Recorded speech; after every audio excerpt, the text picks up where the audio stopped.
Hello and welcome back to Chair Shot, a wrestling podcast. I'm here from Moonlight Studios. My name is Steve O'Mac and I am joined, as always, by Deano D. Truth. What is crack-a-lacking, Steve-O? Well, what is crack-a-lacking, Deano, is it's fucking hot here at the minute. It's fucking hot. like, today hasn't been too bad, but Wednesday... Sweating like Gary Glitter outside PC World, I am, you know what I mean? Like, so hot. And tomorrow, mate, tomorrow's going to, they reckon it's going to go like 36, 37 degrees. Yeah. That's all survive. I mean, stay hydrated, people. You can, well, yeah. And good quality H2O. As we were just discussing, wear sunscreen because, otherwise you end up looking like David Dickinson with a beard, So that'd be a lesson for me. Get some sunscreen on the old face because I work outside. Deano, on the other hand, I'm a chef. That's why I look like one of Joseph Fritzl's kids at the minute. You know what I mean? Like that. So I just need to maybe work on my son's hat. Maybe get those 9-minute holidays on. You know what I mean? Oh mate, I look like Rodney. Just woken up from the sunbed, don't I? Yeah. Just like so many references there. It's unbelievable. Yeah. Oh man. Yeah. Well, anyway, we are reviewing Monday Night Raw and AEW Dynamite. We got a lot to talk about. Let's do it. Oh, and also, guys, I know because if you're digging this show, which I'm sure you are, please hit them like buttons. We need comments. Also, subscribe. But also, we understand that you're busy. You might be in the gym doing your thing. You know what I mean? You might be at work and you can't watch something. You know, maybe you can listen. You got your earphones in. We're also on Apple Music or on Amazon Music. We're on Spotify. We're there for everything. Cool. Okay, let's get into it, Deano. Monday Night Raw. I'm going to start off, mate. I'm just going to be perfectly honest. I thought this was a piss poor show. Yeah. Mate, I'm not holding Thank fuck we didn't pay 260 quid a ticket or something. That wasn't it? I mean, your mate, your mate offered. He'd have been laughing all the way to the bank, wouldn't he? It was about 3 weeks ago. Yeah. You said, do you fancy going to Monday Night Raw? My mate can get 2 tickets. I said, well, yeah, maybe, it would be good for the show, if we went along, it'd be, I said, well, what's the damage? Gone? What's he going to sting us for? £260 a ticket. What did I say to you? Offer him 60 quid, see what he says. I didn't message him funny enough because I thought, you know what I mean? Mate, I'll tell you what, if he'd have said yes and I paid 60 quid for the ticket, plus my train fare, plus an extortionate amount for a slice of pizza in the O2, if I bought a £20 slice of pizza and a beer that cost me a tenner, I would still be pissed off, mate. Even if it only cost me 60. The last time I was at the O2, I was fortunate enough to go because my mate had a link, he had a box. It was fucking unbelievable because I felt like I was in the high society, you know what I mean? I thought, when someone tapped me on the shoulder, tell me I'm in the wrong place, you know what I mean? It was great. Free bar as well. That always helps. That definitely helps. The free bar definitely helps. I actually spoke to one of my friends and we give a shout out to him now, Chris. He went to the show and he said, fuck me, Deano. He said it was a lot more expensive this time because not only did I pay 200 quid for my tickets, I didn't get my free bar either. So I imagine, he's feeling the sting of it this week. But look, when you ended up going, you was lucky enough last year, weren't you? At Forbidden Door, you had the box. Hey, you was rubbing shoulders with the legends, mate. Who did you bump into at Forbidden Door? Mr. Jeff Jarrett. That was great. That was great to meet Jeff Jarrett, to be honest with you. Yeah. So, ladies and gentlemen, you don't think we're big time. We are big time. We just pretend to be, low down the ladders. Okay, right. Let's start off with the stuff that was actually interesting. And there weren't a lot of it, I'm going to be honest. But one of the interesting, what I say, one of the best bits was probably the very start. Obafemi came out, and they did this really cool thing, which I haven't seen them do this on any other episodes of Raw, where, when he comes out at the start and he's like standing there, it all goes dark, and he's standing there and Yeah. they have that big spotlight behind him, Yeah. right? But they actually then panned onto the crowd. The camera panned onto the crowd, and all you could see was this giant shadow of Oba across the crowd, because the spotlight was behind him. It was like the bat signal, but just this big, that is massive. It just made him look like a giant. Yeah. I thought that was I thought that was cool. I thought that was a really cool visual. And I'm not saying do it every week just because we've done it once and it looked good, but every now and then, yeah, I think that's a good thing to do. It was a good visual. He's so over at the minute, isn't he, Oba? He's so over. He's so over, and it sounds an eyeball, and he is like, I'm starting to feel him like, I feel he's missing that little like last little link to make him like a megastar.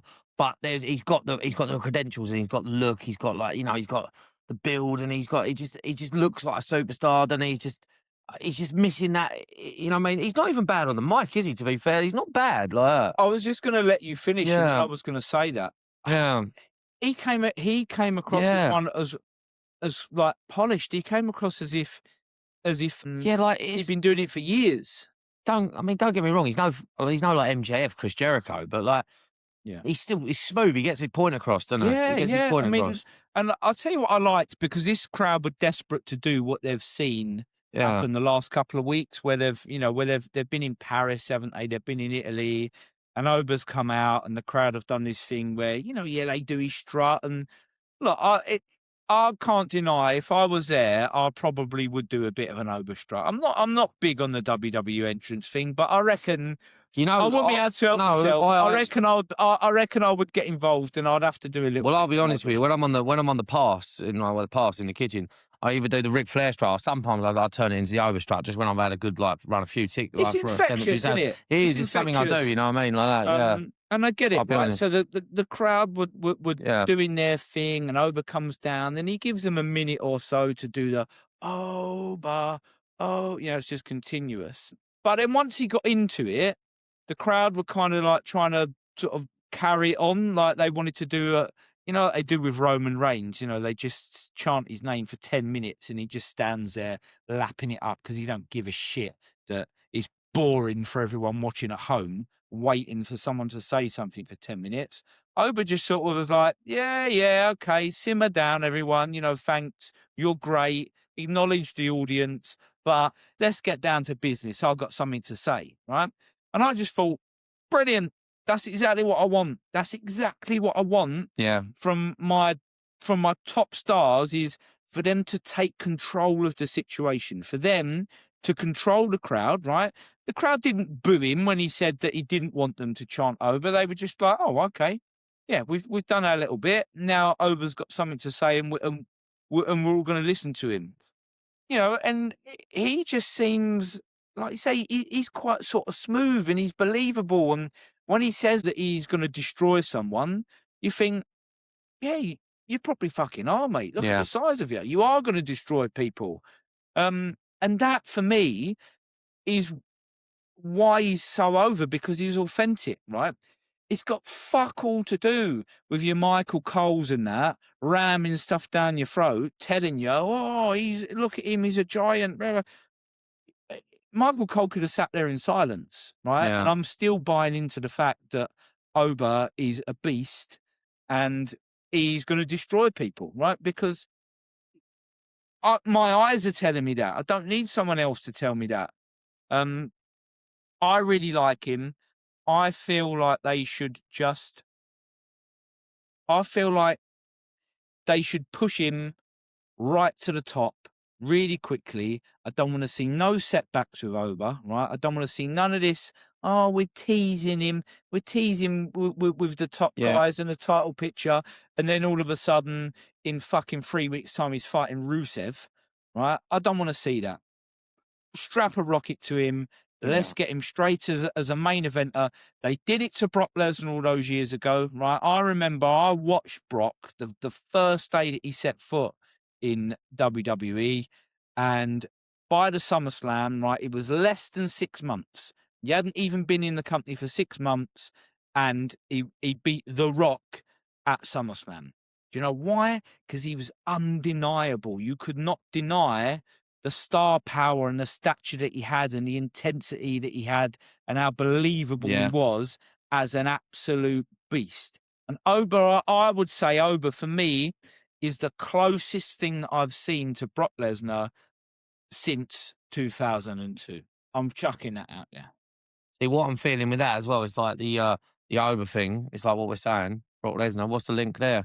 You're linking in Brock Lesnar. Who did Brock Lesnar have by his sides? Yeah, Paul Heyman, which is a potential thing we've predicted as well, hasn't it? So, well, Paul Heyman's had this phrase, hasn't he, through his whole career about the next big thing. Well, fuck me, if Obafemi is not the next big thing, well, like, I don't know, what are we doing here? Like, what is this all about? Like, yeah, and I'm not saying that, I mean, when we started talking about this 3 or 4 weeks ago, when we first kind of came up with this idea that we think Paul Heyman may end up, you know, not necessarily turning over heel, and we want to be really clear on this, but just somehow maybe Paul Heyman almost turning face and being the manager of Obafemi. 4 weeks on, I'm not sure he needs him as much as we thought he needs him. yeah. I'd still like to see it, but I'm not sure that Oba needs Heyman as much as maybe we thought he could do with a Paul Heyman 4 weeks ago, because he's coming across and saying all the right stuff, mate, and I'm a believer. No, I am too, yeah. I am too, 100%. You know? I believe in Joe Hendry. I believe in Joe Hendry. And I believe in Obafemi. Oh, man. No, he's definitely one for the future. And like I said, he's just missing that final little thing, but it's coming. It's coming. You know what I mean? It's like, it's definitely coming. I can feel something coming. I can feel it coming in the air. We're going to stop with these music references. I know. It could be copyright, mate. You're allowed to sing on? Yeah, you're allowed to sorry, sing. Phil. You're allowed to sing on it. Right, I'll tell you someone who I don't believe in, mate. It's the fucking Yeet Man, right? Oh, I knew you, because I thought you'd changed. I thought you'd have changed this week. You know what I mean? No, man, he's doing my head in. Like, again, this Yeeting thing, it comes down, it's the same thing. You know, all these same kids, all there with their glasses and their T-shirts that they've just paid, you know, their dad's just paid 100 quid for. And Oba wants to get on with a promo. Yeah. Jey Uso starts, you know, the crowd are cheering for it. One more time and all that. Again, take control of the crowd, right? The best people take control of the audience. The audience doesn't take control of the show. Yeah. But not Jey Uso. No, let's roll it back. And Oba tries to shut him down. And then, almost in spite of that, he thinks, well, fuck you, Obi, you're not telling me what to do. I'm going to do it anyway. So he rolls it back, and we get another 3 minutes of yeeting. And then Jay just cuts the shittest promo because he's out of breath. He can't even talk. He's like, I'm going to win. I'm going to win next week, and I'm going to win King of the Ring. And I'm just like, oh, mate, you're just like, you're killing it. Killing the vibe. You're killing all the intensity out of the promo that Oba's built up, because you just look like a fucking idiot.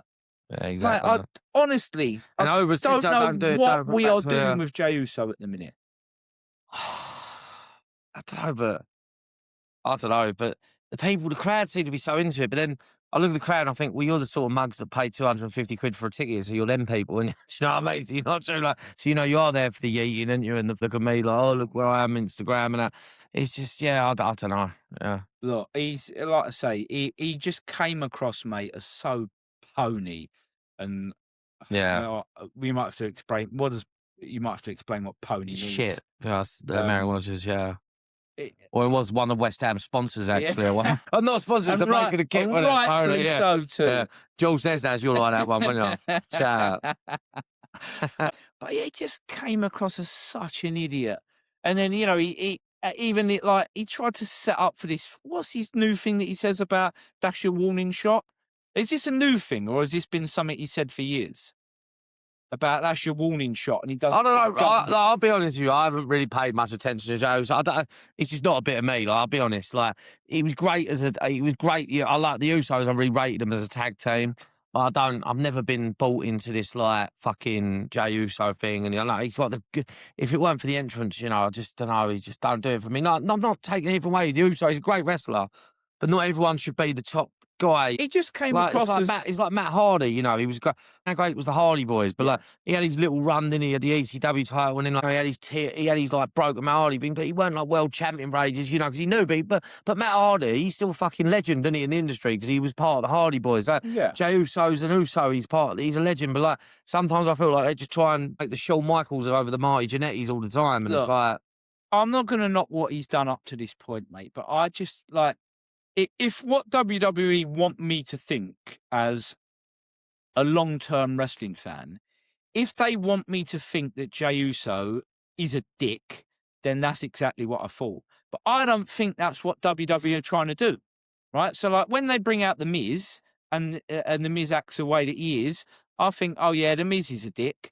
But they want me to think he's a dick, right? That's part of the character. I don't think that's what they want people to think of Jey Uso. But we are all starting to think he's a dick.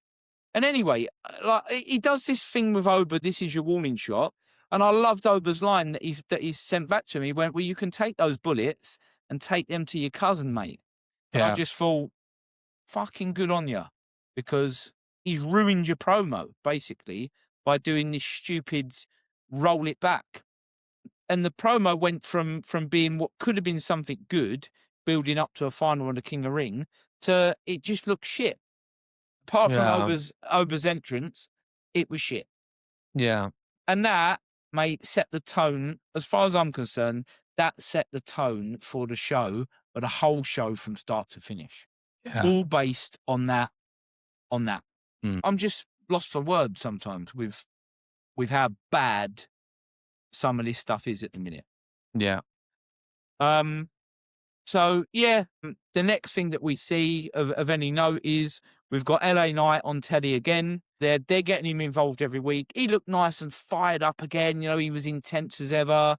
He's still him and that Adam Pearce, mate. I can see a match coming with him. Yeah. Adam Pearce is starting to... I don't know too much. I don't know too much about Adam Pearce's wrestling. No, but he looks like a wrestler, doesn't he? He looks like he's still got a match in him. But yeah, Adam Pearce is saying, like, you don't talk to me like that. And then like saying to him, well, I'll talk to you how I want to talk to you. Because he's adamant that he's in with the bloodline. And then it set up a match for later on, didn't it, with him and Jimmy, who we've been saying it actually seems like the level-headed one. Yeah. Adam Pearce just sort of, he had enough and he just went, right, you and you, one-on-one tonight, it's done. Yeah. You're going to have a match. And I thought, well, okay, that might be all right. Might get some shenanigans in that. Definitely. Let's have a look and see. Shit happens, as I like to say. Yeah. See what happens later on in the show. First actual match of the night. Again, I think we're probably 25 minutes into the show at this point, and no one's done anything yet. The bell was not rung yet. The bell was not rung yet. And the match that we get to kick it off is Brie Bella and Paige, because Paige is from there. Well, she's from Norwich, actually. Which is, I'm going to say it's close to London in the sense that it's in the south of the country, but it's actually nowhere near London. Yeah. I mean, America, it's like the Blackpool thing being out of touch with the English culture, isn't it? Like, it's like the Blackpool thing I said about last week, it's like, yeah. Nowhere near London. And also, mate, I said this on one of our first episodes. When Paige came back at WrestleMania, I just thought, oh, Paige is back. But it didn't evoke any emotion in me whatsoever, right? And and I'm telling you, they've been tag champions now for, about 12 weeks? Yeah. I still couldn't give a fuck, if I'm being honest. Yeah. No, it's... Yeah, I don't know. Don't get me wrong. I mean, it's a little bit of a pop for me at Mania when she come out, just because I used to like Paige, but it's just, it's done now, isn't it? Like, I don't know. It's been going on a while. I've been in the tag champs, WrestleMania was in April. It's been a good 3 months now, isn't it? I mean, this tag match, mate, was just so uninteresting. It was Brie Bella and Paige putting the tag titles on the line against Bailey and Lyra The thing is, as Valkyria. well, I feel like this women's division, 'cause I know like they're trying to like, keep it equal to the males and having like women tag titles, but they haven't really made any effort to have like a women's tag division. You wouldn't like go, oh, that's a great women's tag team. Maybe like, what women's tag? It's all They ain't, like, single wrestlers. it's all just thrown single together, wrestlers innit? just bunched together. Like, I don't really understand why they need a tag division. I get why they'd have the the Intercontinental and the US like women's title and that. Like that's fair enough. I Yeah. can understand that. That makes a lot of sense to me. But this tag division, I think, yeah, if you're going to go for it, I'm not saying they shouldn't have a women's tag division, but you can go for it, and make women, and like let's focus on, like we're saying, let's get some tag teams out there, like some women's tag teams out there that are made two people together, that are made to be a tag team, not just there for singles and then put together.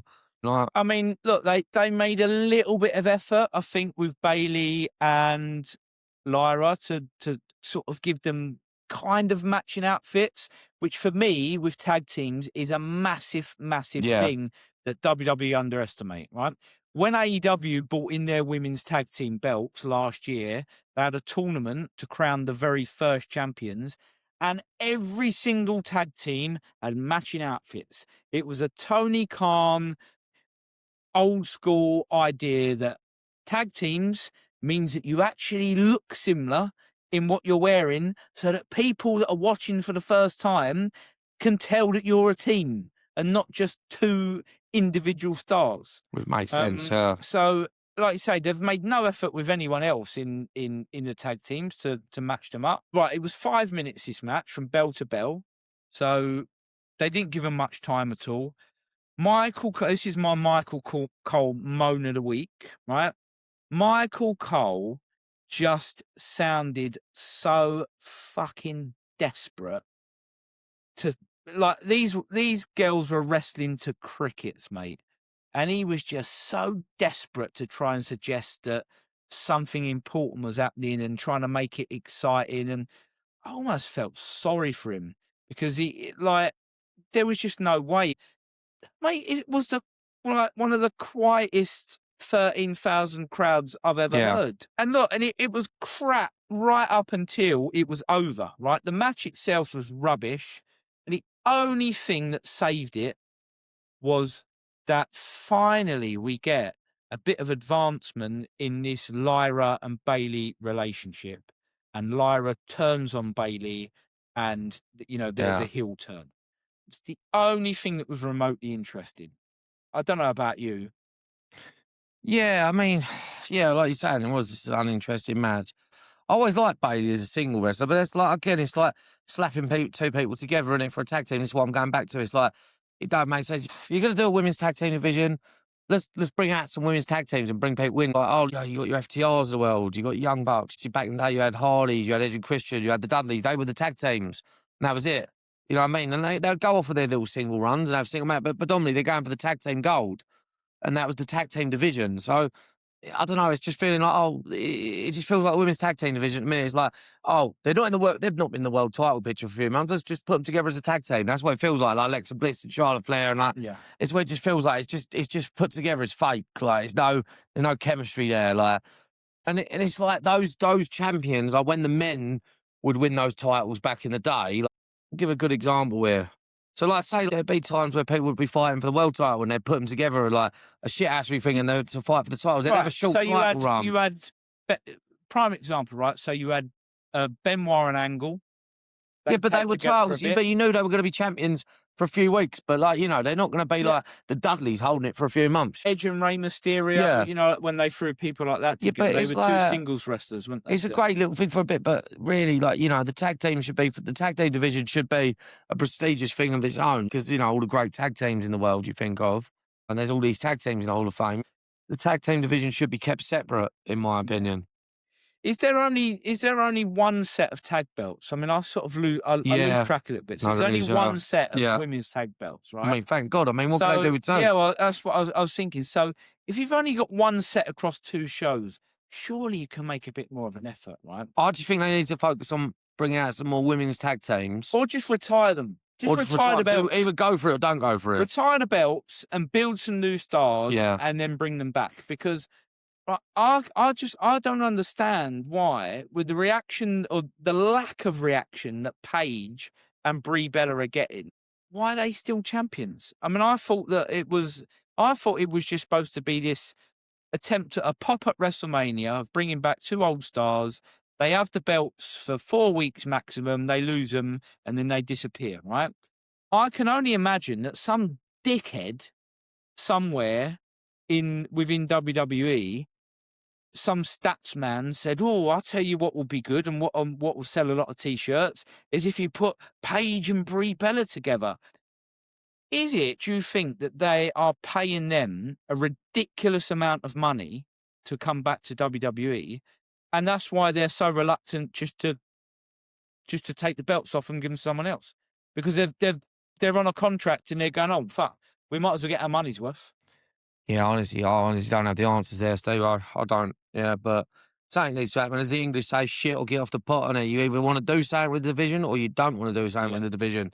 That's how I feel. That's how I feel about it anyway. And look, before we move on, just to highlight how bored this crowd were, mate, within a 5-minute bell-to-bell match, halfway through, they started singing "It's Coming Home."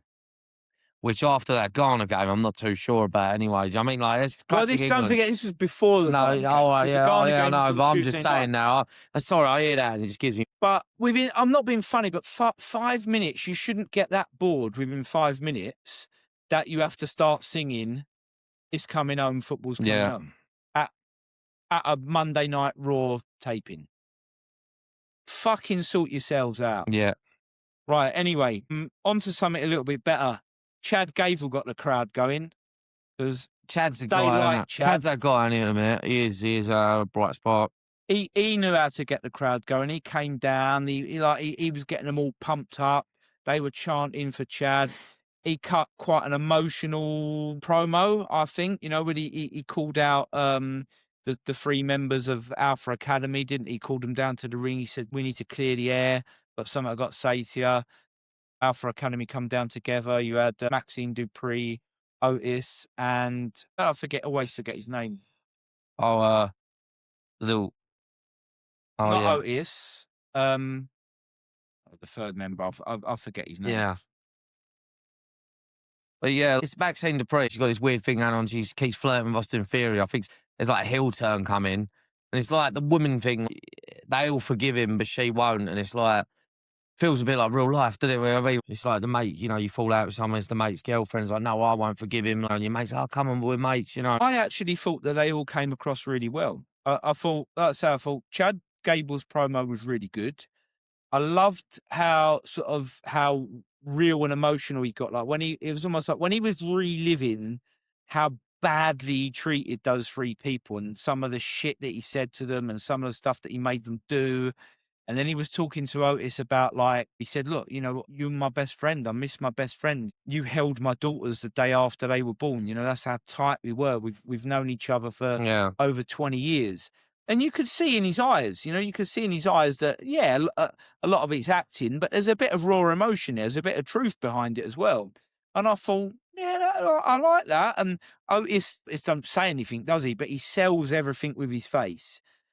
And I actually think Maxine Dupree came across all right as well. I thought when she stood, he kind of wanted to shake hands with them, didn't he? And then when she done that thing of she just stepped in front as if to say, "Well, hang on a minute, you might be ready to forgive him, but I'm not falling for your bullshit," sort of thing. I thought she came across as like a woman scorned type thing. But it was believable.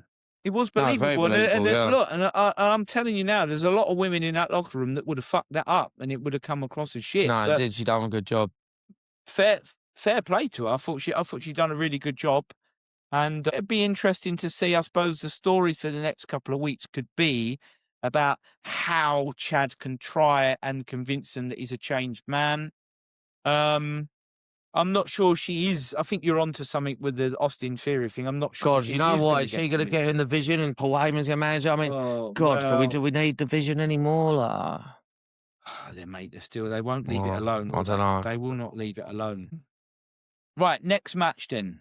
Dragon Lee against Ethan Page. Now, obviously Ethan Page did get an entrance, but they didn't feel that needed to go on Monday Night Raw on the actual TV show. It just went straight from an ad break, and Ethan Page was in the ring. You know, he's only one of your mid-card heels. He's actually a really, really talented wrestler. And not only is he a talented wrestler, but he's also really, really talented on the mic as well. And he comes across as this kind of this sort of smarmy villain type thing. This like, I'm cleverer than you type guy. Don't need to give him an entrance. Nah, we're not that bothered about building him. Nah, we don't need to give him an entrance and film it and see him get any heat from the crowd. Nah, what's the point in that? Nah, we let Jey Uso have an extra 5 minutes eating. So we've got to cut something. Got to cut something, haven't we? Yeah. Sorry, Ethan, it's you, mate. Like, it's just bollocks, mate. The geezer's decent.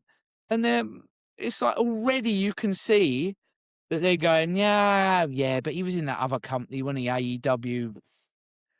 Fucking, yeah, he's all right, but we're not really that interested in him. You stick him in the mid card and everyone will forget about him. Poor fella. He's been working his bollocks off in NXT. He hasn't put a foot wrong since they brought him onto the main roster, and they don't even give him an entrance on TV. No, I know what you're saying. Wrong, mate. This match, if it wasn't for the fact that they didn't have many stars at this event, I would say it looked like more of a warm-up match to me. It looked like a pre-show match. Again, the crowd weren't really interested in it. It was fairly quiet.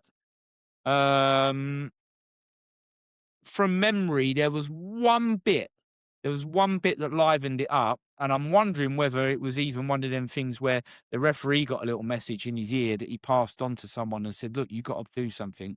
But Dragon Lee, just completely out of the blue, did this mad move that you don't normally see any WWE stars do anymore. He did like a tope suicida through in between the top rope and the middle rope, and he turned that into a flip as he come out of that in between the ropes.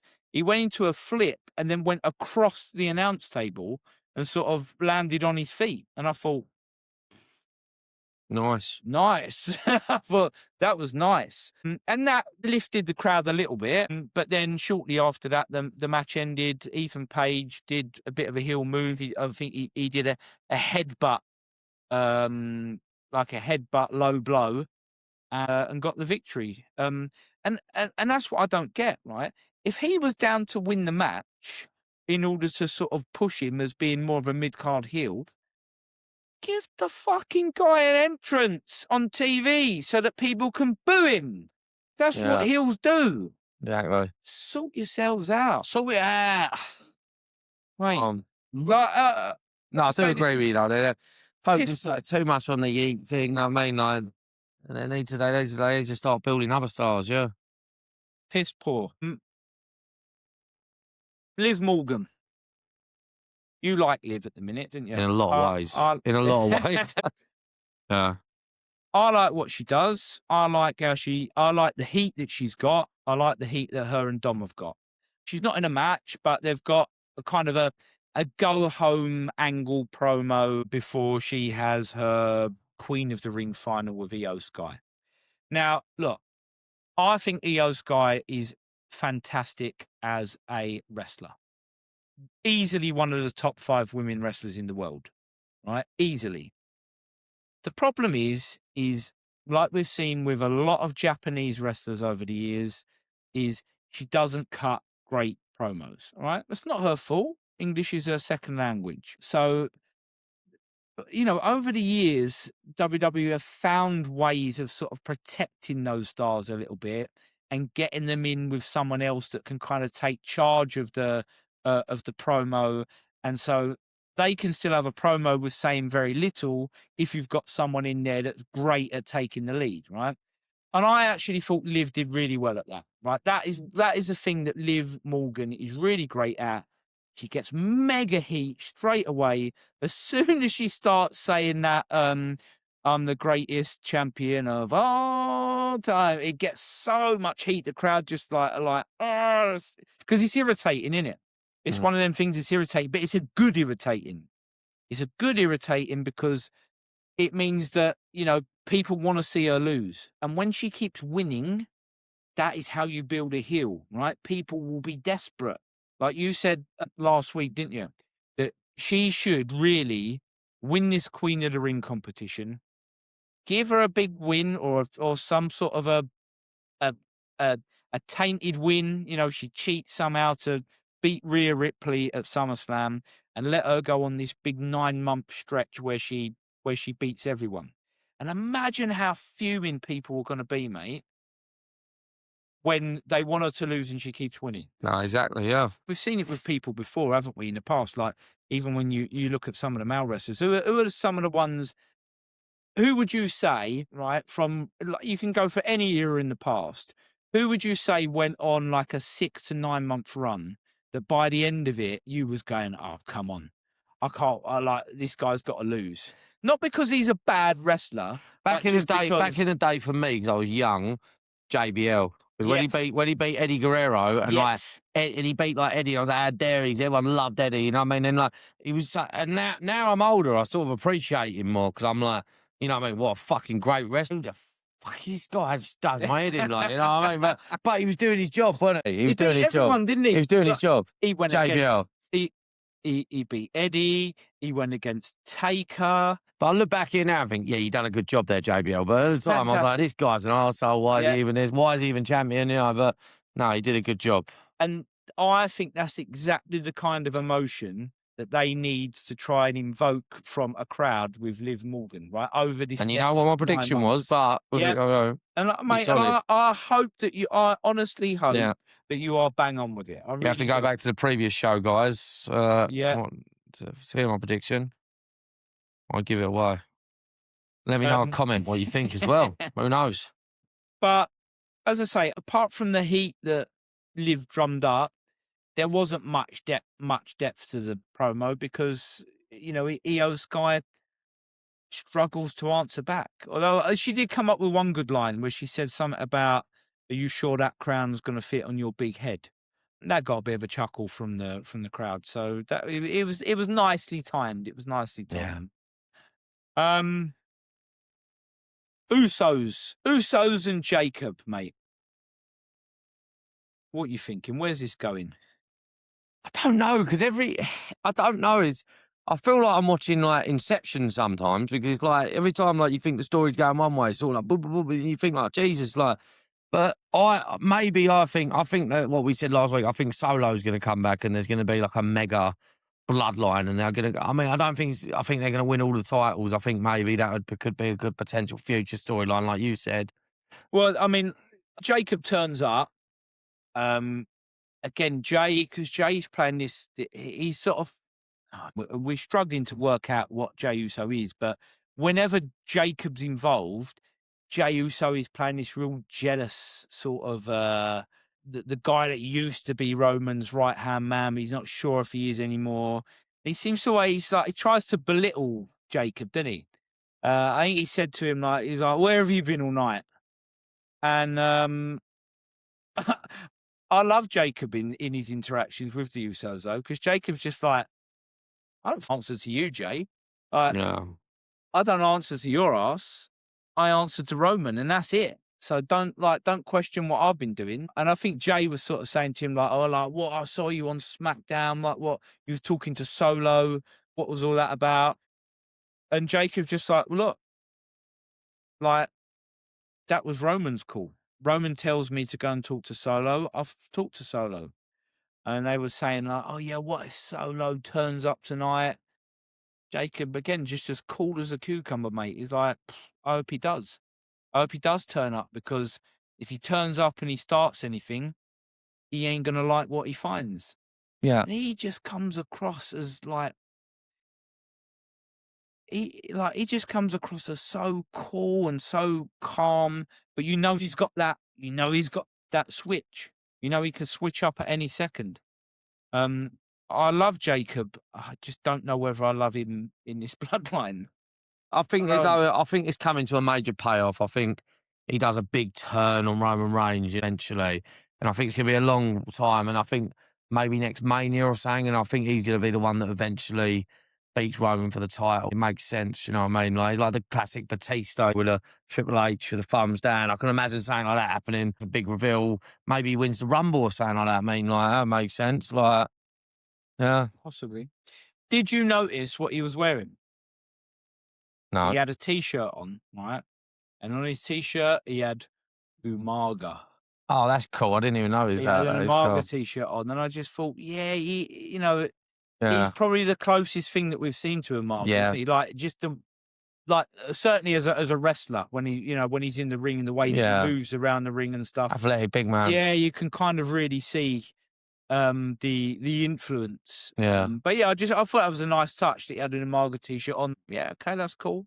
I like little notes yeah. to the past. But yeah, so look, we're expecting as soon as they mentioned that, like, oh, Solo could be on his way, we're thinking, okay, yeah, Solo's going to turn up. So I predicted last week that I thought after what I saw on SmackDown, I thought, yeah, I can see Solo now joining the Bloodline. Like, Mm. and it becomes this mega faction where when you look at it, you think, yeah, that is, apart from Jey Uso, who's just a dick. The rest of them would all be super fucking cool, I think, within a Bloodline. But during this LA Knight Jimmy Uso match, mate, there's a bit of shithousery that goes on, a bit of interference, and like, turns out I was way off. I don't know about you. So I thought that Solo was going to interfere in that match, and there'd be a bit of interference with him and LA Knight, and it would help Jimmy to get the win because of what happened a few weeks ago in the four-way, where Jey Uso ended up winning because Solo Sikoa tried to help Talatonga. But he does the Samoan spike on Jimmy, and LA Knight gets the win. Now, LA Knight, because he's against the Bloodline at the minute, and he's been moaning about how they all help each other out and how everyone's against him, and he didn't really know how to react to that. Solo's helped him out, but he never asked for Solo's help. He never expected Solo's help. He was definitely shocked by it. It's like, a win's a win, but I wonder what's going to happen now. I mean, that's definitely Solo saying no, isn't it? Yeah, That's yeah, definitely I Solo reckon saying no. so. Yeah, I reckon so. But I reckon there's more to come with it. I reckon he eventually will join up with them. I just think it'll be a long build, you know? Yeah, definitely building to it. I think, yeah, this bloodline thing's not going away, is it, for a long time? No, but I mean, he's completely gone against what Roman sent Jacob to tell him, Yeah, which is, we want you to come home. So yeah, now I'm doubting it. Now I'm doubting my prediction, and I'm thinking, whoa, do we end up with Solo teaming up with LA Knight to go against the Bloodline, and maybe recruiting a couple of others? These MFTs don't seem to be on board with him, do they? no, I think that maybe the MFTs are done now. You know, as I said, like the Talatonga and that, they Yeah. just like they're sort of doing their own thing, aren't they? So Does he end up on? Do you think he ends up on Raw permanently? maybe, yeah, I can see it. It's probably the best fit for him, isn't it? Yeah, possibly. So it'll be interesting to see where that goes, and where does that play into Night of Champions? Because we've got Oba versus Jey Uso. Is there a possibility that we're on the wrong track, mate? We think that Jey is going to beat Oba because maybe Brock's going to get involved. Are we on the wrong track? Does Oba just destroy Jey, or does Solo get involved in that somehow? Yeah. I don't know. Can't quite work out where it all fits. It's confused the situation for me, but yeah, it'd be interesting to It'd see. be interesting to see, definitely, yeah. To finish off then, mate, we had a tag team title match, didn't we? It was the Vision, or the kind of the a thrown together vision. Yeah, which they're flogging this dead horse, and I just don't know what they're doing with it. Just don't get it. I just don't. It's just been dead in the water. It should have ended when Seth Rollins got injured. It definitely should have ended when Braun Breaker and Bronson Reed got injured. Then it's now Logan Paul's injured. It's like, what's going on? Well, they've brought Logan Paul back into it because he's the mouthpiece, isn't he? Because he's the one that, like, especially with no Paul Heyman there, it like, can you imagine how boring it would be with just Austin Theory and Braun Breaker talking and doing the backstage segments? So it feels like they've had to bring Logan Paul back in to try and make it even remotely entertaining. But right, whenever I look at Braun, I don't know. I don't know whether this is part of the story or whether this is real. But mate, he looks fucking disinterested. Whenever they're doing a backstage segment, like the camera sort of pans onto him, and he just looks like he's there going, "I can't wait to get away from these guys. I cannot wait to get away from these guys." I wouldn't blame him, to be honest, sure. It's like when it's like when you're changing job, you know, and you've handed in your notice, and you've got to work out your last 4 weeks. You know, you've got to work out your notice. You know you're going. Do you know what? You've just got to get there, innit? That last week. Do you know it would be great if he had a sort of breakout and he took on the Bron Steiner name, and he actually took his name, and then maybe imagine if his uncle Scott was his manager or something like that for all. I mean, that would be cool, wouldn't it? Big Papa Pump. Imagine those that would be cool, but would we get that? Whether the poor fella can walk. Yeah. Well, I mean, he was struggling to walk in 2003 when I watched him fight Triple H. Shit, yeah, that was. Christ knows what he looks like now. I was excited for those matches, but yeah, they were disappointing, man. No. Yeah. I'll never forget Triple H's line in one of the promos that stuck with me, and he said to him, "You're built for show, and I'm ready to go." Yeah. Loved that line. Yeah, that was good, yeah. Because they were doing like this pose off. Now, Triple H used to be in a lot of the fitness magazines, like the bodybuilding magazines back then, because he apparently was all natural, you know, completely natural, wasn't it, Trip? Don't know. Not sure. What do you reckon? I don't know. That was a famous. Didn't Scott Steiner actually say that when they tried to drug test him? They said, "I'll tell you what." He said, "If Triple H can pick me up on the way, and we'll do it together." Yeah. yeah. Good line, yeah. And then he didn't, for some reason, they didn't want to do the test after that. Yeah. So anyway, but that one stuck with me. That one, I remember it. But yeah, so we've got Street Profits against Division. They done the right thing here. Seth got involved. Bron chased him off, left off Austin Theory on his own, and they dropped the belts because they've just got to get rid of them, mate. Because, like, again, it's making the tag team belts on Raw just look disinteresting. So those belts are gone. But I know, like, as much as we would like Division now to just sort of disband and go away, I cannot help but think that maybe Bron might be leaving it. But I can't help but think, mate, they might continue it because they were pushing. Who was the one that got injured?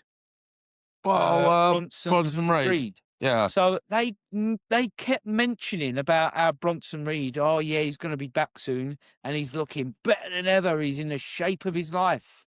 And I thought, fuck me, he's coming back. They're going to continue with it. This vision They're not ain't giving going up away. on it. I'm telling you now, like that Maxine Dupree looks like she's going to be the female in it.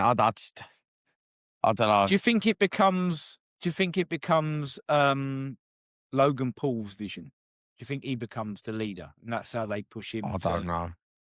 Well, surely he's going to want to wrestle again when he comes back off his injury, though, in a few months. So I think he's better as a singles wrestler, personally. Yeah. Right. So yeah, I mean that was it really, and then the show ended. So all in all, piss poor from me. I would have felt absolutely robbed, mate. Like I said, even if I'd have paid 60 quid instead of 260 quid, I'd have felt like I had my pants pulled down. Not a good one. Yeah. Not, maybe I'll Liv Morgan, that'd be all right, you know? Yeah. But yeah, I don't know what these people that go online, that go on to X or go onto the social media and say, yeah, oh yeah, it was a really good. Mate, I don't know what they're watching. I'm actually not even sure if they're real people, To be honest, I always say it tonight. It's these bots now that they've got. It's these AI things that just they program them to pretend to be real people and comment. But I don't understand how any real person that either watched that in the stadium, unless you were 7 years old and you wet your pants yeeting to Jey Uso, I don't understand how you can say that was a good show. Yeah, it's mad. It is mad. But now we are moving on to a good show, mate, because we're talking AEW Rubbing my Dynamite. hands together in excitement for this one. Yeah, it was great. Yeah. Started off great. Yeah, we started off with quite a funny moment, didn't it? With the Death Riders backstage, and they're doing their little their ritual coming out, and Will Ospreay. And I first said to Steve, I said, "Do you any?" Oh, look, they're like doing. I made him look fall over. They made him look. So he's like, "No, I think it was actually happened by accident. They've sort of kept it in, but it was great, wasn't it? Yeah. Whatever it was great." Yeah, well, I mean, I suppose it's because it wasn't like a pre-recorded bit. I don't think. I think they actually did that just before they were all about to come down the ring for their first match. And look, I just feel that in every wrestling company, mate, right, mistakes happen because it's there's too many intricate things that are going on, right? There's too many factors going on for it to be perfect, right? So errors happen, but I just think that AEW sort of embrace the mistakes, right? They don't try to cover it up and make out that you didn't see it.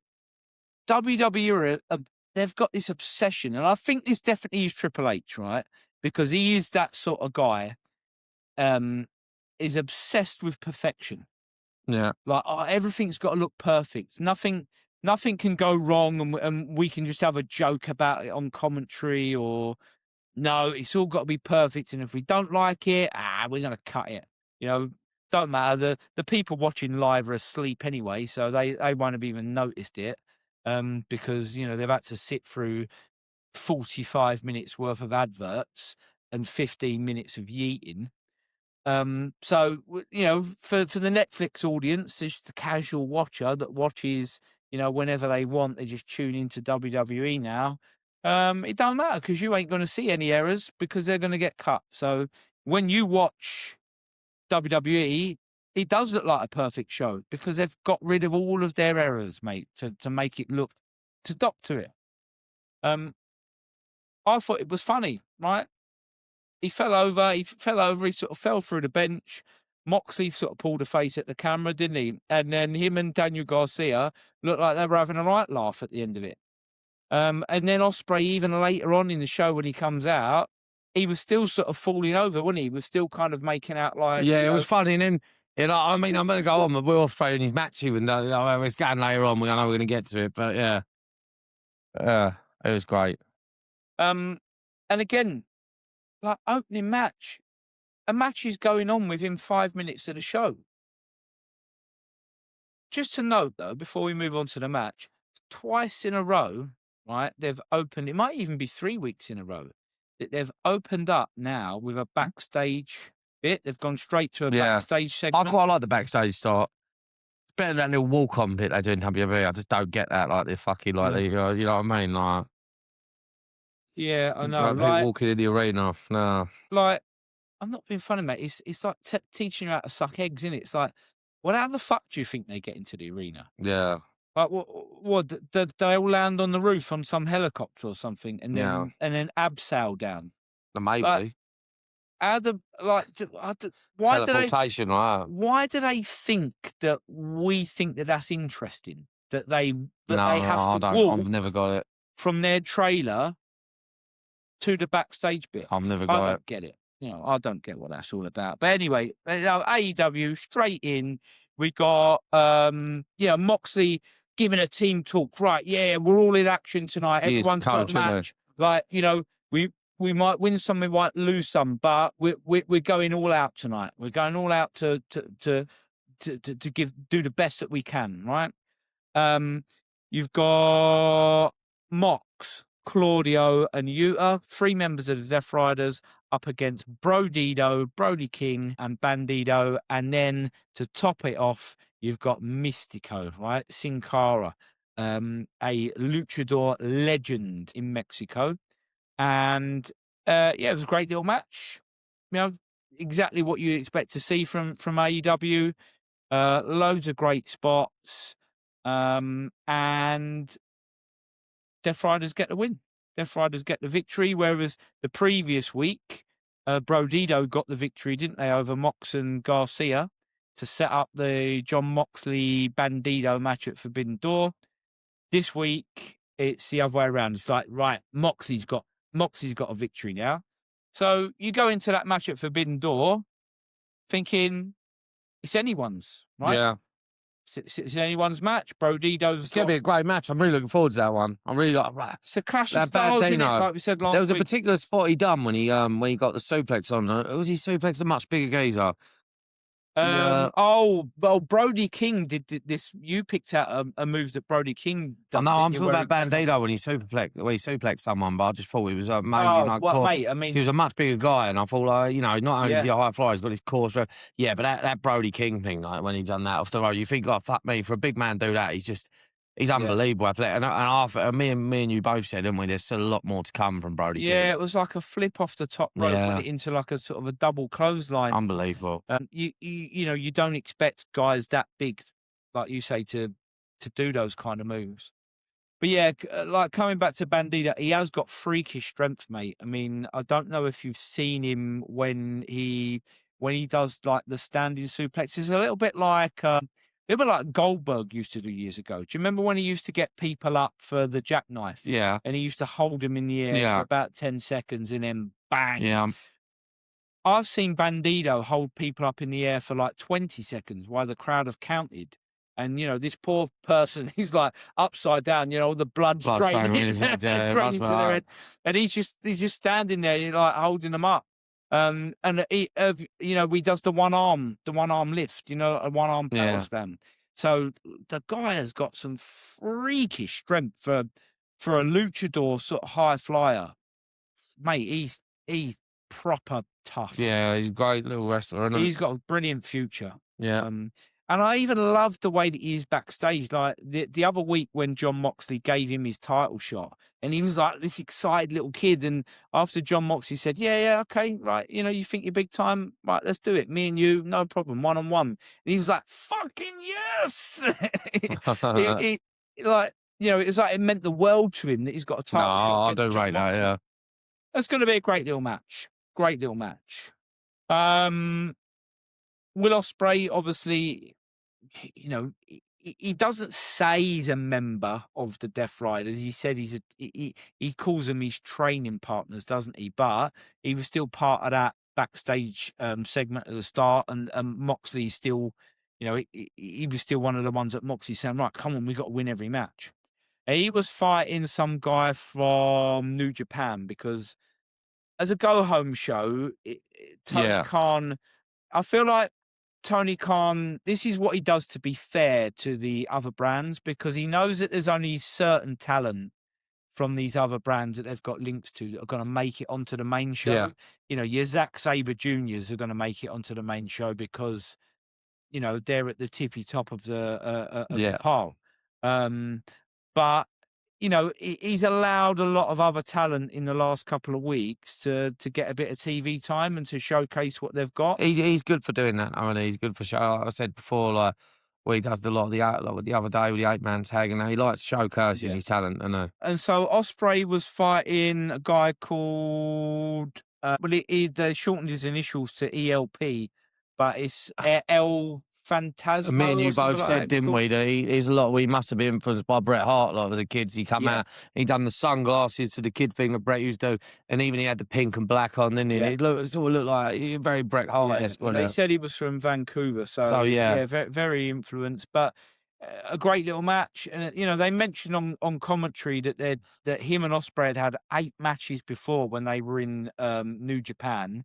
and it was 5 to Ospreay and 3 to this other guy. So all of a sudden, you're giving him a little bit of credit. You're going, oh, okay, he's got 3 wins over Ospreay, so he can't be no mug. And it was a good little match. You know, there was loads of high spots, loads of reversals, you know, near falls. Look, as expected, Will gets the win in the end because he's on this momentum now going into the final of the Owen Hart tournament. But again, they just picked the right opponent for him. If they had to pick someone from New Japan that wasn't going to be on the main show, like picking a guy that he's already fought 8 times and that clearly he's got a bit of chemistry with, it made sense because you didn't really need to know much about No, the exactly. character to appreciate how good the match was. Yeah. And then at the end of it, I thought that they did something really clever. It was like Will was interacting with the crowd, wasn't he? He was like taking a couple of selfies. There were some kids in the front row and he's playing a nice guy. And it's almost like he took so long to go backstage that then Swerve's music hit. Yeah. And they crossed paths a little bit. But Will, like, he tried to goad Will. He tried to goad him in, didn't he? But he weren't having anything. And Yeah. I'm wondering whether that's Moxley. Yeah, maybe it's Moxley because he seems to be cooler. And it was like after the match where Swerve sort of come out and he sort of went, nope, and he jumped straight over the barrier, didn't he? And got out. Where the week before, you know, he's getting a match. It was Moxley whispering in his ear, going, look, you don't like save it for then. Don't let him get in your head. Do you know what I mean? Like, you know, that's what he wants. So I feel like maybe that's the coaching. Yeah, definitely is the coaching of Moxley. And that's exactly what I meant because you would have thought that after last week, you're kind of half expecting Will to, first time that he goes him, you're expecting Will to go for him. But look, the numbers game was sort of in Swerve's favour because you got Swerve and Nana, although Nana's not really a wrestler. You got 2 guys, Will's on his own. He didn't take the bait. So, you know, is he listening to John Moxley? You know, it all fits nicely into the story. Will exits through the crowd. And then Swerve has an absolute banger of a match, doesn't he, with Daniel Garcia? And I'll say, like me and you were both saying that I don't understand about Daniel Garcia. He's not like he's never going to be a main event guy, but he's definitely a good heater, and he's definitely like you compared him to like that guy in like Football Factory who ain't the main guy at the front of the fight, but he's proper game, and he's like Zebedee, you know what I mean? Like that, like kind of thing.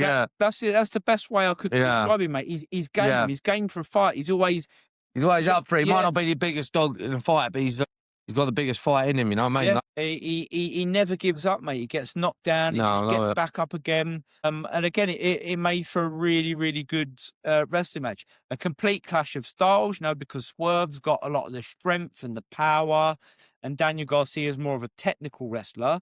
But there were a couple of times where Swerve, you know, went to hit big moves on him, and Daniel Garcia managed to get in like a really good technical counter on him and get Swerve in a bit of trouble.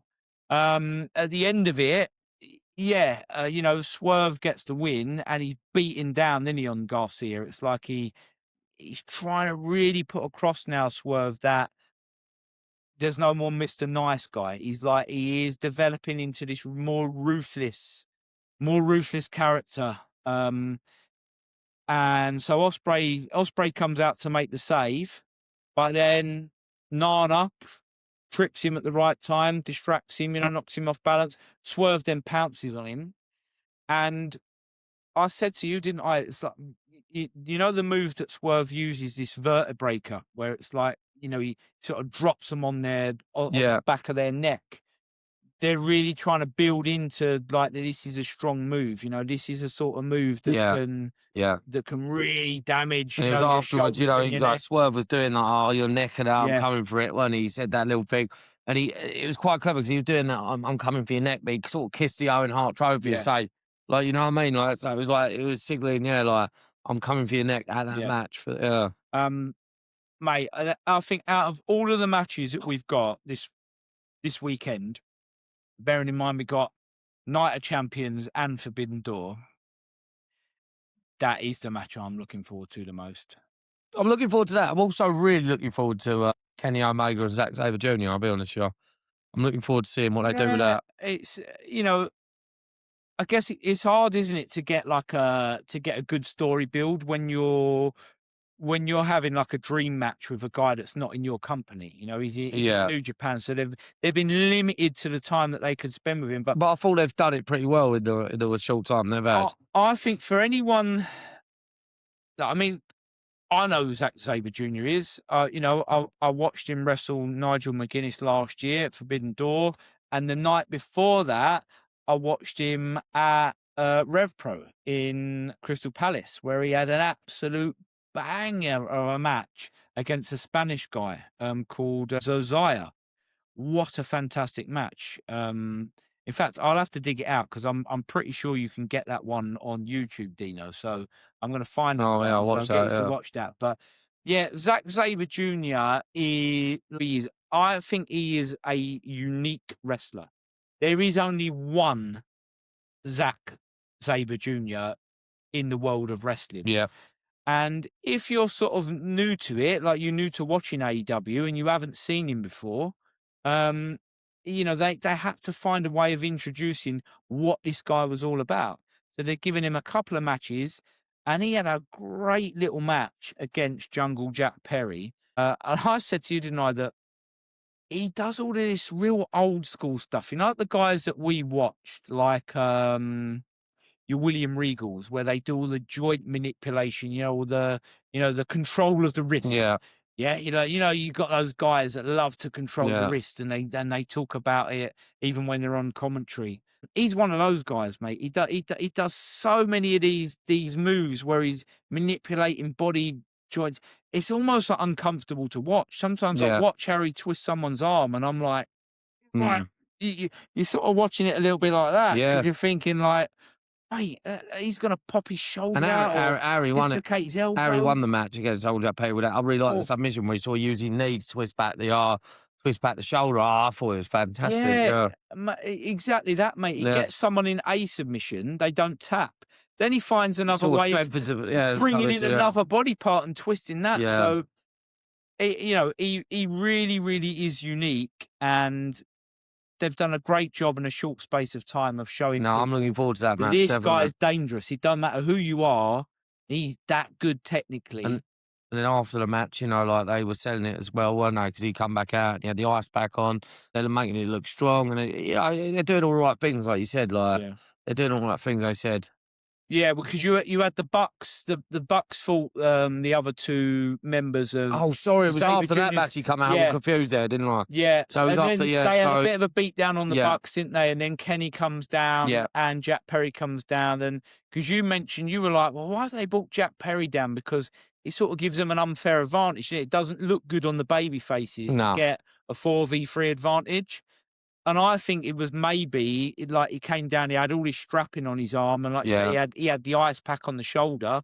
And I think they were just maybe trying to get across how dangerous Zack Sabre Jr. is. Because Yeah. again, he's not a big guy, so he doesn't No, it look makes sense. imposing, but Definitely he makes just sense. he has a unique way of wrestling and beating people. You're right, mate. That is going to be another fantastic match. I hope they Can't put wait. on. I'd love to see that get like a Meltzer 6-star rating or something like that. Like one of them, just I see it coming. an absolute classic. What else did we have? It just seemed like this show was just packed with good wrestling matches. We had the backstage segment with the Don Callis family. Fantastic. Dom Perignon. Dom Perignon. We love Dom Perignon. Yeah. Dom Callis.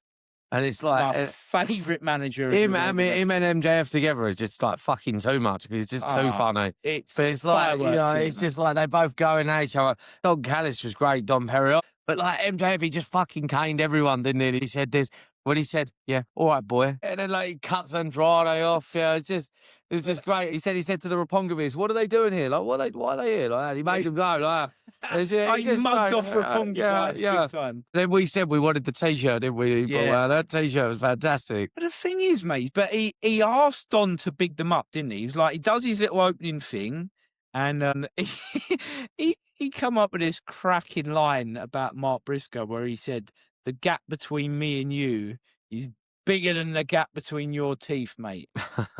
He's talking about white collar workers, blue collar workers. Was he said, everywhere I go, they lay down, they had a white napkin over me and put a steak in front of me, and a hot waitress gives me a number. It just reminds you of Flair, doesn't it? It's fantastic. Yeah. And then he sort of hands it over to Don Callis and says, like, right, Don Callis, tell them about our mega team that we've built. And Don Callis is like, yep, right, here we go. We've got the muscle, Jake Doyle, he's the big guy, he's the bruiser. We've got Kevin Knight, tell him what you're about, Jet. And the Jet's like stepping up, and he's saying something about Darby Allin. He's like, Darby Allin, didn't you have enough? At the last pay-per-view. And then he says to Max, when we win, Max, you're going to give me that title shot. And he's like, yeah, okay, kid, no problem. Like, he just literally just looks at him as if to say, fucking great, who are you? Like, fuck off, it's such a mug off. Who's your mate, isn't it? Yeah. He doesn't mug off Okada, though. Okada's the one that he hasn't. They went to Okada, and Okada just does his one little bitch word. Yeah. Bitch. He never really seems to have a bad word to say about Okada, so I wonder whether there's a purpose to that. But yeah, like all of the others, even Cole Fletcher and Andrade, you can tell that he rubs them up the wrong way. They're not really that sold on helping him out. They don't want to be helping him out. They're only doing it because Don Callis he's telling them that this is what we're doing. We're taking Max's money. And the mugging off of Roppongi Vice is like, what are these two guys here? And Don Callis is like, come on, what are you doing here? You're killing me. Like, Tom Perry, he's great. But when they brought that T-shirt out, we were going to find the thing to get the team all on the same page, working together, united. He's got a T-shirt, and he's Don Callis and MJF. It's the gayest looking T-shirt, isn't it? Yeah, it's fantastic. Don Callis is just ripped. And he's like doing a pose, and MJF's doing a pose. But I've got to say, mate, I want one of them T-shirts. I might wear it at Wembley. Yeah, I want one. I'm not sure if I'll wear it at Glasgow if we go to that. I don't know if I'll get away with it, but I might wear it to Wembley just as a joke. Why not? I would, definitely. Oh man! Honestly, it just I love what they're doing with it at the minute. It's just so funny. The humor just hits the spot for me. I feel like I get every little joke that they're telling, every little subtle joke. It's just absolutely brilliant. One of the funniest bits. No, I always look forward to Don Callis and MJF, but together they're just something else. Yeah. I'm gonna talk about this match, mate. I know you don't know a lot about these two individuals, but at the minute this isn't a match for Forbidden Door, by the way. This is a match that is going to happen in a few weeks' time. It's to find the winner of the vacant TBS title that Willow Nightingale had to give up because she's injured. So they're going to do this sort of, it's a Ring of Honor stipulation called Survival of the Fittest. It's basically a 6-way. Now, I don't know whether it works the same way as a normal 6-way match where it's just one pinfall wins it, or whether it's like an elimination thing, like that you get eliminated as you go through. A little bit like Elimination Chamber, without the chamber. I was going to ask you about it because I wasn't too sure. Yeah, I'm not too sure. Yeah. I need to look it up. It sounds to me like that's what he should be. So anyway, they're doing these qualifying matches to build up this group of 6 women that are going to fight in this match. And at the minute, we've got Statlander, and we've got Hikaru Shida that's gone through, and we've also got Harley Cameron, who had a bit of a freak victory, didn't she, over one of the Death Riders, over that Marina Shafir, where she did that reversal, that really, really good reverse pin, hooked her leg. I thought it was really clever. She's in that match. This match that I'm going to talk about is sort of 2 forgotten people, really. You got Red Velvet, who is predominantly on Ring of Honor, and she has got one of the women's titles within Ring of Honor. She's been in and around it for a long time, but she looks like she's really developed. It really looks like that she's put in the groundwork and that she's She's had enough repetitions now with whatever she's been doing through Ring of Honor to come across as someone that looks like a Yeah. good in-ring performer. I don't know what she's like in terms of like on the mic or as a character, but as an in-ring performer, she looks all right. And the other one's Queen Aminata. Now, she's been out injured for a long time with a neck injury. Before she got injured, they were really pushing her, mate. She is like Yeah, this you mentioned big, it. I've got to strong. admit, it's the first time I've seen her, but she looked great and she had a great Yeah, look to her. Like, I loved her. It's she's like different. a female version of Oba, Yeah, right? that's a good analogy. She's Yeah, powerful, mate. She's strong. She's a hard hitter. You know, like she's quite stiff. You know, when she hits people, it's like one of them. You go, oh, fucking hell, bet that yeah, hurt. And you know, there's not many female wrestlers around that do that. yeah. And so I thought, again, this is Tony No, Khan I just like that. taking this opportunity to remind people that there are some females on the roster Stacks. that haven't had a lot of TV time for whatever reason, whether it's injury or whether they've been doing stuff for another show, but actually, you know, they can be pushed. And you They know, we've seem been to have it. saying They about seem to have a stack. I mean, yeah, what we were talking about earlier on, you know, about the Raw part. I mean, like they just seem to have their more stacked roster. Maybe they've got too many titles on the Raw on the WWE stuff for the women, but maybe they could do with more titles on the women's. Like I don't know, like that because it would just makes sense. Where like they've just got all these stacks. They've just got seen. We still got a girl Tony Storm's come back. I mean, yeah, well, that's it. So I think that's why they had to introduce the women's tag titles in the end in AEW because two championships sort that's of what I mean. It became makes not more enough sense. for Yeah, what they had. yeah, Look, I mean, we've said it week after week. Yes, it has massively missed Tony Storm, right? She is the glue that holds it all together. And Mercedes Moné. The two of them are your superstars, right? And mm, they missed both of them for a long time. And it was sort of they were trying to elevate you know, I thought Statlander had done well as champion. And I actually quite like Tekla. I think Tekla's done really well.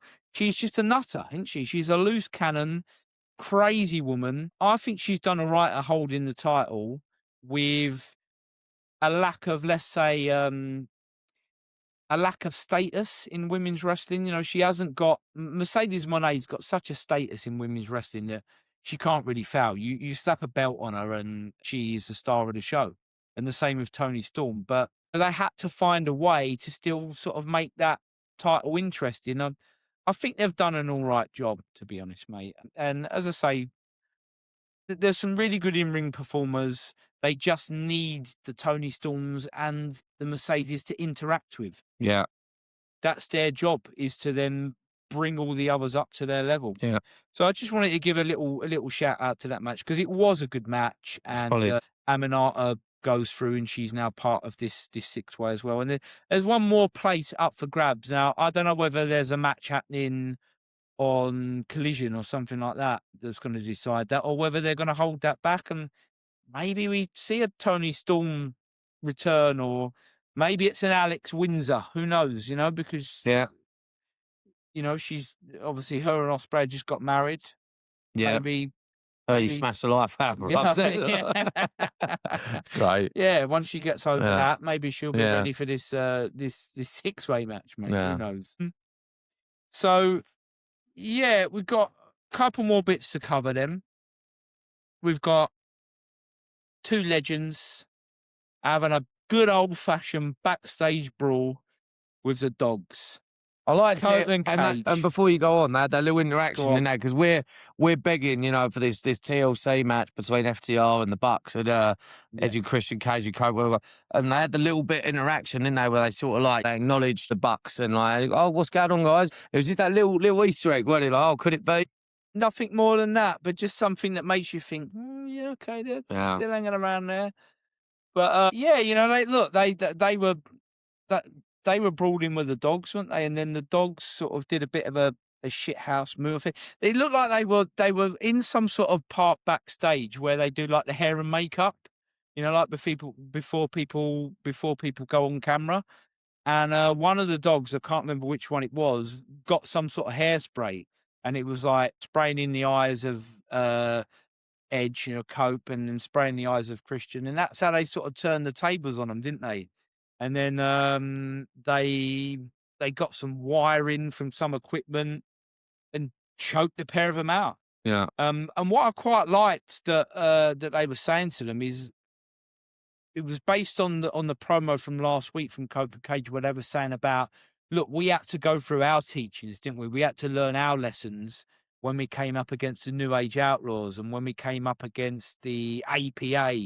You know, we thought we were the big dogs until we fought them, and then they taught us that we still had a lot more to learn. And we're going to do that to you. You know, we're going to teach you how to become better, but you're not going to beat us just yet.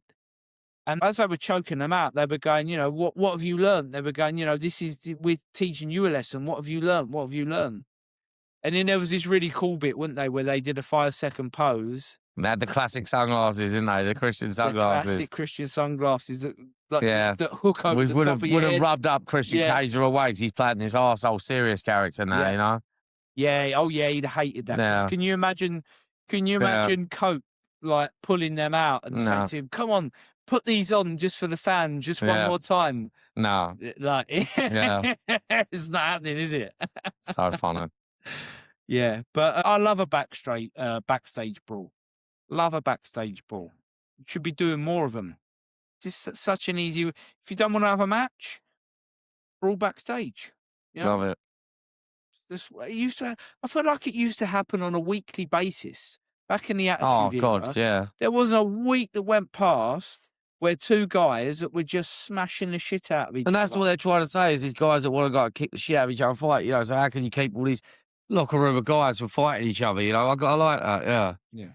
Now, Now the main event of this show, mate, was you didn't get to see the whole match, but I would strongly advise you to go back and watch it from will start do. to finish. But it was Ricochet up against Takeshita. what I say was fantastic. Yeah, it was for the I nearly said the Intercontinental title because I was comparing it, wasn't I, before we started the podcast?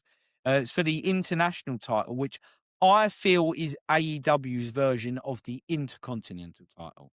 It's just got that same feel about it for me. The workhorse title. Yeah, it's the workhorse title. It's the title that when you get that on the line on a TV match, you're going to have a really, really great match.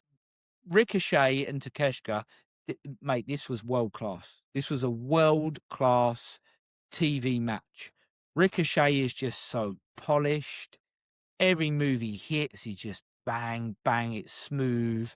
He hits counters that are smooth. He links moves together, you know, all these high flying stuff. I really don't know how WWE got rid of him. Nah.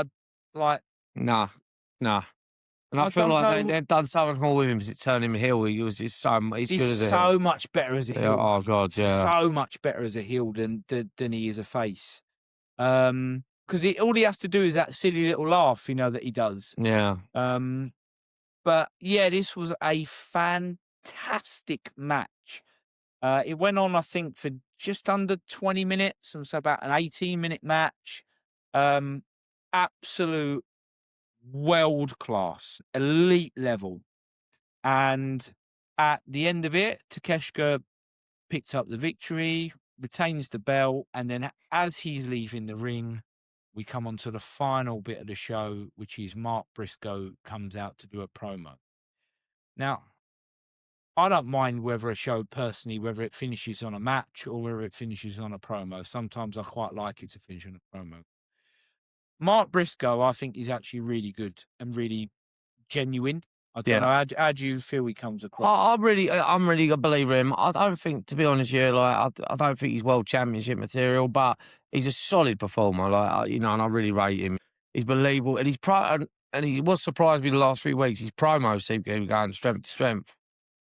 Yeah, I think it's because I think that is him. So he's not actually doing any acting. That is Mark Briscoe.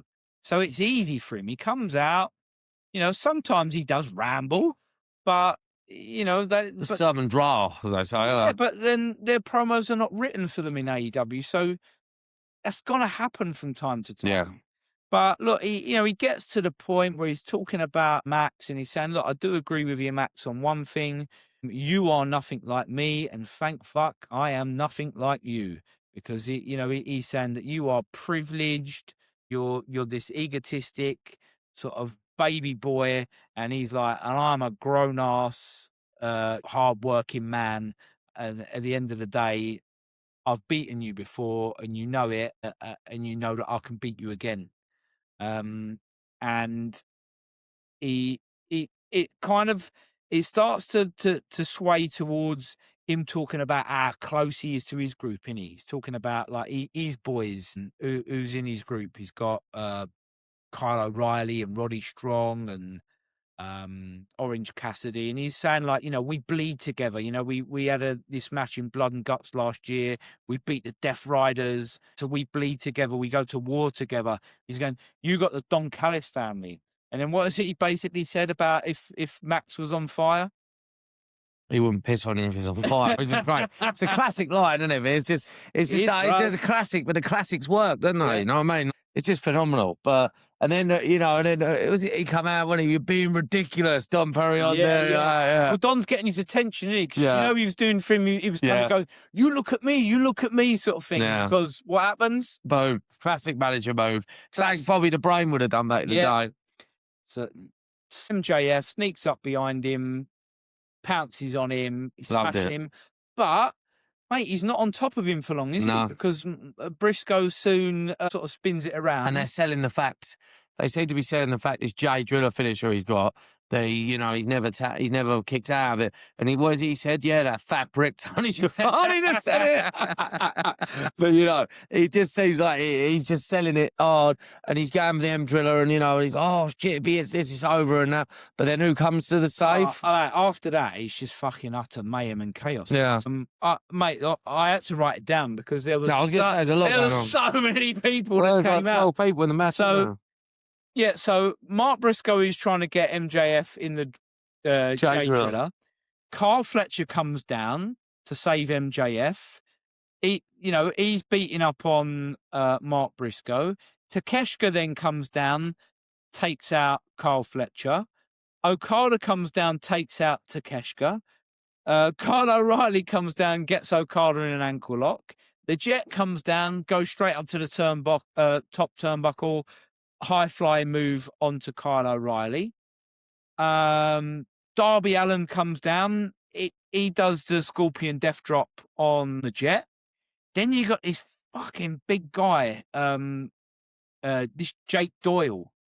He looks massive, doesn't he? He's like a rugby player, he's a massive dude. Darby Allin's about to do a coffin drop, and he just catches him in midair, slams him down. Then Roddy Strong comes out, and Roddy Strong he gets a few hits on him, and then he's going to do this suplex on him. And Jake Doyle's just too strong for him, bats him down. Then Orange Cassidy comes down, orange punch. And then, in typical MJF fashion, Orange Cassidy's doing the posing. He's got the glasses on. He's got this really cool new T-shirt where his face is spun the other way. It's fucking stupid. And when he puts glasses on his collar, it looks like he's wearing them. Whoever came up with that idea, fucking genius. Love it. He's doing his little pose with the sunglasses. MJF, dick kick. It's classic. Just such a heel move. Just classic dirty heel move. Dirty heel move. From behind. Didn't even have the courtesy to do it in front. Yeah. Great. Just booted him in the bollocks. It's effective though. Yeah. Well, that's it. Look, you get kicked in the dick, ladies. You going down. I was going to say, the other day I had a few beers. My mate gave me a bell flick, and I hadn't had one in a while. And I forgot how painful it was. Do you know what I mean? Like, I forgot how painful it was. Like, so booting the balls, yeah. Oh.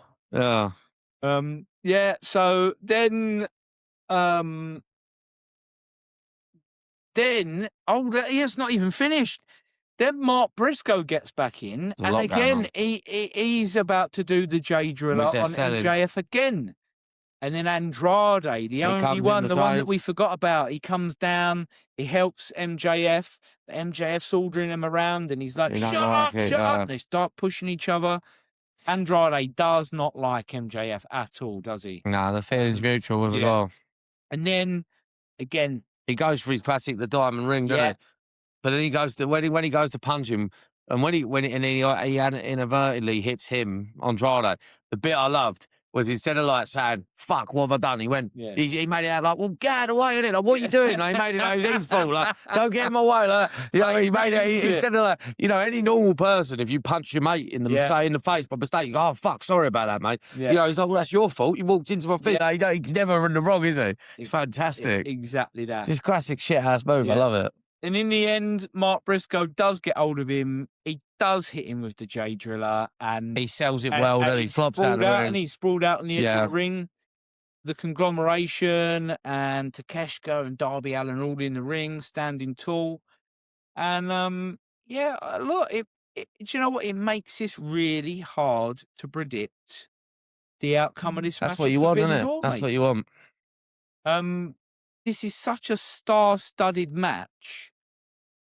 Anything could happen, and we said we could see it going both ways, can't we? We could see a world where MJF wins, and it's Kevin Knight that gets a title shot, and then Andrade maybe after him, and he's got to put up, or he's got to weasel his way out of that. Or you can see a world where Mark Briscoe's team win, and then he does have to face. I think Mark Briscoe needs to have a match against him in the future, especially because they've been selling that he's got this win and he's never kicked out of the J Driller, and like, you know, there needs to be this sort of like end to this. You know what I mean? Like, you can't just have an unfinished story where you've been selling it for so long. Yeah. As I say, I think if Mark Briscoe does win, I think the way that they will work it is it will be a Dynamite TV match. A little bit like the Darby Allin one, where Mark Briscoe does not want to wait. He doesn't want to wait for a pay-per-view. He wants to try and catch MJF while he's unprepared. But I feel like MJF will beat him this time. I think MJF will level it up if he does have to face Mark Briscoe. But I can see Mark Briscoe's team getting this victory at Forbidden Door. And then that plays into the hands of it, because it's like the Don Callis family have been paid all this money, but it would be like, well, you ain't done your job. So where does that take that dynamic? You know, maybe he mugs Don Callis off at some point, and then Callis sends Andrade after him. You know, that would be an interesting little turn. We know Dom Perignon, he's a smarmy little. Something's coming. He's a smooth, smarmy operator, isn't he? But there's only so much a man can take. No, me personally, I'm really looking for the blowout of Andrade. I think there's a lot to come with Andrade, and I think an MJF Andrade storyline, mate, I think that could be a solid, you know, I'm thinking about the promos and that. I think that could be a solid build, to be honest. Yeah. Couple of predictions then. Let's just talk about the big ones. It's too hard to predict, isn't it, some of them? That one's too hard to predict. Ospreay, Swerve, I think we're going Ospreay. It's got to be. He's got to get out in his hometown. Like, you know, like, how can you not play against that, you know? It's just going to be like... Imagine, like, we were just talking about how mad the crowd's going to be going for the local boy. I mean, what is 40-minute train journey away where he lived? You know what I mean? It's like, it's nothing. Right? Yeah. Omega and Sabre Jr. I can see Kenny. I can see Kenny getting worked over loads in this match, and I can see Sabre. You know the old diverticulitis. Yeah. I can see Sabre Jr. fucking stretching him and getting him in all sorts of twists. Yeah. And Kenny's in agony. But I reckon some way Kenny will come through. Kenny's going to come out really strong at the end of this match, I feel, and win, I think. Yeah, I'm going to go with that. There's a lot of good matches. Like I say, we've got Bandido, Moxley, loads of stuff to look forward to. I think Mox wins that. Great pay-per-view. I think Mox wins that. Let's hope, mate, that we are sitting here next week doing the podcast. I would love for us to go, fuck me, wasn't Night of Champions good? And... you know, Forbidden Door, wasn't that even better? But I would love for us to be able to go like both pay-per-views hit the mark. I think they're going one night after each other. So I mean, there's some matches I'm definitely not.